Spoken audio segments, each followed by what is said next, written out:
Hello and welcome to all the ghouls and vampires out there. I'm Joe, here with me is my co-host Stan. Hello and greetings.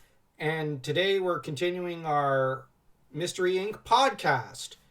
Namely, by examining the scene after the catchy tune, wherein we see the gang just going from monster to monster, or dude in a bad costume to bad costume. Anyways, Daphne's moping about how she needs a real live ghost after Velma comments on, oh, it's just like the good old days, with Velma clearly enjoying it, even though it seems that other characters, such as even Shaggy, are thinking it's a little dull. You have Velma who thinks, oh, well, it's still fun, like... She loves the mystery, figuring out who's behind the mask. I also think she just enjoys the company of her friends. That's true. Maybe part of it was that she was socially deprived for too long and she had cabin fever. And that they all got so busy they forgot to keep in contact. And maybe for Velma, the best part of all this is just living with them again, because the real excitement comes from her friendships. I know that that's a very simple character motivation and that Velma's a genius, but we should not be too afraid to ascribe simple motivations to complex characters. That being said, Freddy is picking out on the beignet, which is to say Timbits. And, well, it's one of the few times he pigs out.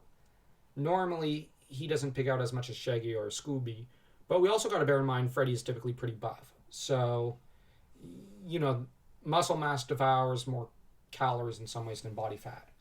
And if you're going to see the sight, why not try and taste the local food? Yeah. We then get introduced to Lina, the I guess you could say sidekick villain. And she overhears the trio talking, evidently listening out and searching for the most recent prey for her and her cohort. The trouble is that you have, well, the gang kind of falls for it, hook, line, and stinker, with her saying, well, there is one haunted place, Moonscar Island, which leads everyone to go, okay, where's that? Because they've never heard of it. It's a little known island. And clearly, Lina and her boss, Ms. Lenoir, do not want too many people. They just want enough to lure over. That said, the island is in a bayou, and the trouble is that Freddy immediately gets rather taken with Lina because she's good looking.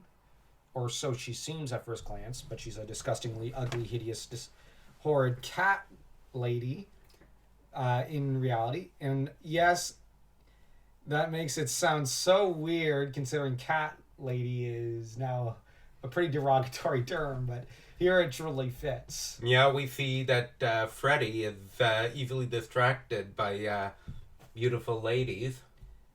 Nice pun. Play on words. Yeah, like I said, it's a bit of a pun. Anyways, now we need to discuss how, well, the meaning of the name Lenoir, which means the black. Or the idea I think here is to go with something black, as not as in the skin color, but rather as in the idea of morality. Lenoir, the dark. It might be a more apt translation here because, the term noir can go either way. But in French, we don't typically say noir as in skin color. The thing with that would probably be africain, which is to say African in some context, because the French language is pretty specific about things like that. Mm. But, which is a good thing, because you can't be, there's almost no possibility of screwing things up like that. Like there is with English, which has like 50 different ways of just tripping over yourself linguistically. there's also the matter that, yes, Madame Lenoir is a cat lady, so we've got Black Cat, Yeah. which is a symbol of bad luck and also... And witchcraft. Exactly. And let's face it, she is a bit of a witch in temperament.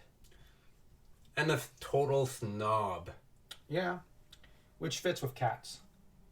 The only two cats I've ever seen that were not snobs were, well, our previous barn cats. They were nice. One of them thought she was a dog. The other one was just a kitten. Yeah. They were good cats. Yeah. But anyways, yeah, the thing... Hope you guys don't mind the tangent there. But the thing is, though, that's funny is that Lita's the one with dark hair, while Lenoir has blonde hair. Which they did a switch. I think they were aware, and they did it as a practical joke. At the audience's expense. Though, not with any malice, just with a ha-ha to the audience, which I find funny. And of course, the fact that Freddy gets immediately taken in by her, it irritates Daphne, who's immediately a little jealous because Freddy's hers. And you have her wiping Freddy's cream-filled lips with a handkerchief, while Velma is pondering the message from Lita and this possible haunted house. And it makes sense that Daphne would want to head to Louisiana, because in a lot of paranormal circles, it is one of the regions with the most hauntings in the world. The only thing is, in the Scooby-Doo verse, they basically disproved almost all of them. Exactly. Yeah, I'm just saying we have to take it for granted that they disproved almost all of them, because they show them in various locations, which probably seem like they're from the real life possible hauntings. I only say possible hauntings because we can't know for certain with all of them, because some of these haunting phenomena channels and whatnot are very talented at faking things. Yes. So I just say take everything with a pinch of, or a rather large pinch of salt. Now, on the other hand, if I do think there is such a thing as hauntings, but I don't think it's as common as what people think. Although I've had the bad luck of running into two places which seem to have had such events, and it was not it's not exactly fun. It can be creepy. Oh yeah. Try sleeping in those places for years. And I've had to. It's weird. And not fun, and well, it scares the out of you. Wait, I do need to make one quick correction. I just remembered. It's not Lita, like I've been saying, it's Lina. So you were right, because off camera you had said, no, I'm pretty sure it's Lina, and I'm like, no, I'm pretty sure it's Lita. Oh well, I'm so tired I can barely hear properly, apparently. And Freddy, during the scene, I just remembered, also tends to go, well, are you sure it's not just some schmuck in a mask? And Lina pretty much goes, well, okay, I guess you're scared. And he says, I'm not scared. There's that whole attack on his masculine pride, which, well played, Lina. Well played. She's had a couple 100 years to practice that. Yeah, and she looks her age. I'm kidding. But honestly, I'm not going to condemn Freddy too much. Because let's be honest, the ploy kind of works on Daphne as well, if you think about it, because Daphne gets even more overeager to go see it. The only one I don't think that sort of ploy would ever work on is Velma. It might occasionally work on Shaggy and even Scooby. Especially with the promise of food.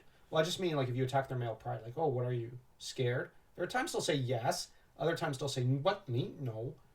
But it's only Velma whom really ever goes, now hold on. On the other hand, if a character, I've noticed in Scooby-Doo, whenever a character throws the "what are you scared" to Scooby and Shaggy, it doesn't work on Freddy. And sometimes when it works on Freddy, Shaggy and Scooby keep a level head. It's one of those things that depends on who's it's directed against. But where Velma can fall for things, just to jump over to Velma, is over her excitement for a good mystery, because she punches in Moonscar Island into the database of their computer that they have on the Mystery Inc. truck and finds, oh, there have been so many disappearances. And she gets overexcited, which leads to Daphne getting excited because it could be a real haunting. And you have Freddy like, okay, well, we first got to find Shaggy and Scooby. Now, where are they? And you have Velma. That's no mystery. And of course, the two are picking out with the two building up two large sandwiches. Scooby eats his and then takes all the filling from Shaggy's, which leaves Shaggy just with the two slices of bread. And Shaggy goes, that wasn't as filling as I thought it would be. Which is Those two filling up completely is a hard thing to do. Yeah. But anyways, I think we've gone back and forth over things enough. This was a fun scene, so don't forget to smash that like and that subscribe button, as though I guess you were a suit of armor falling on a goon in a bad Halloween costume.